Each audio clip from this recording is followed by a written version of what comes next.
इसे विडंबना कहें कि क्या कहें कि कांग्रेस नेता राहुल गांधी जब लोकसभा में सांसद के तौर पे शपथ लेने पहुंचे तो उनके हाथ में संविधान की एक कॉपी भी दिखी।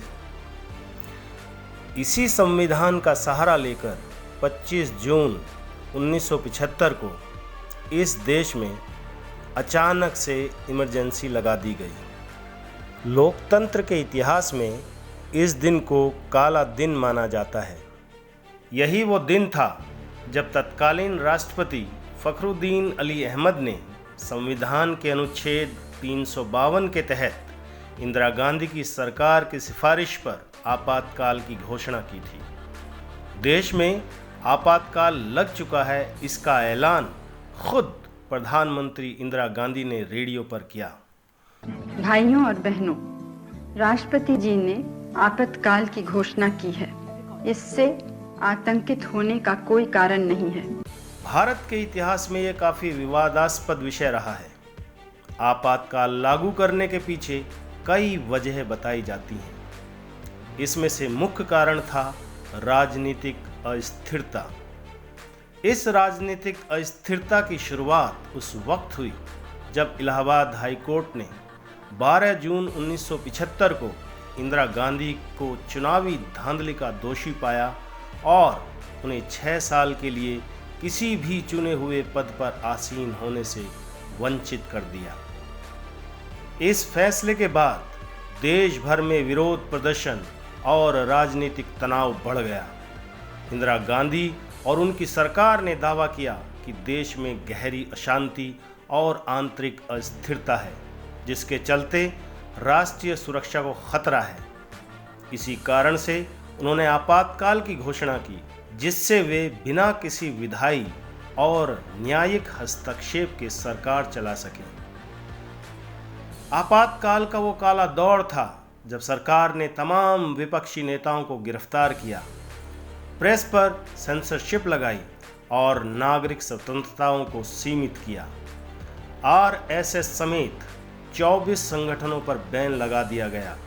इसके अलावा इंदिरा गांधी की सरकार ने देश में व्यापक सामाजिक और आर्थिक सुधारों की शुरुआत की, जिसमें जबरन नसबंदी और स्लम क्लियरेंस जैसे कठोर उपाय शामिल थे। कई इतिहासकारों का मानना है कि आपातकाल का उपयोग इंदिरा गांधी ने अपनी सत्ता को मजबूत करने और विरोधी आवाज़ों को दबाने के लिए किया। यह घटना भारतीय लोकतंत्र पर एक गहरा आघात थी और इसने देश के राजनीतिक इतिहास में एक गहरी छाप छोड़ी। देश में आपातकाल के खिलाफ विपक्ष एकजुट होना शुरू हो गया। विपक्ष के कई बड़े नेता जेल में थे। वहीं कुछ नेताओं ने बाहर इंदिरा सरकार के खिलाफ रणनीति बनाना शुरू कर दी। विपक्ष के नेताओं ने राष्ट्रपति भवन पर धरना दिया और देशव्यापी सभाएं और प्रदर्शन किए। इंदिरा गांधी ने आपातकाल हटाने के बाद 1977 में चुनाव कराए ताकि वो लोकतंत्र समर्थक दिखें, लेकिन इंदिरा की सारी कोशिशें नाकाम रह गई। 1977 में नवगठित जनता पार्टी ने 1:1 के फार्मूला के तहत एकजुट होकर कांग्रेस को परास्त किया, जिससे इंदिरा गांधी हाशिए पर चली गई। रायबरेली से खुद इंदिरा गांधी चुनाव हार गई। मोरारजी देसाई देश के पीएम बने। आज़ादी के 30 साल बाद ये पहली गैर कांग्रेसी सरकार थी। आज 18वीं लोकसभा का चुनाव संपन्न हो चुका है, सरकार भी बन चुकी है, लेकिन कांग्रेस के माथे पर इमरजेंसी का जो कलंक लगा हुआ है उसको मिटा पाना कांग्रेस के लिए मुमकिन नहीं है। जब तक कांग्रेस है तब तक उसको इस कलंक को ढोना ही होगा।